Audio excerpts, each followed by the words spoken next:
लाली चटकार तुझे हाबी बगाल गुलाबी तोहर कातिल बा फिगर हरे पतली कमर खोले खाती दे द दिलवा के चाबी तोहर अखिया भइल बशरबी तोहर कातिल बा फिगर।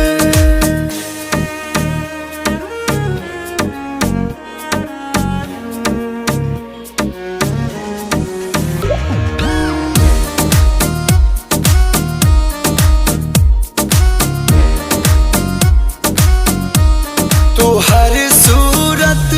लगे मूरत न जरूरत बा सिंगारे के हमन ढर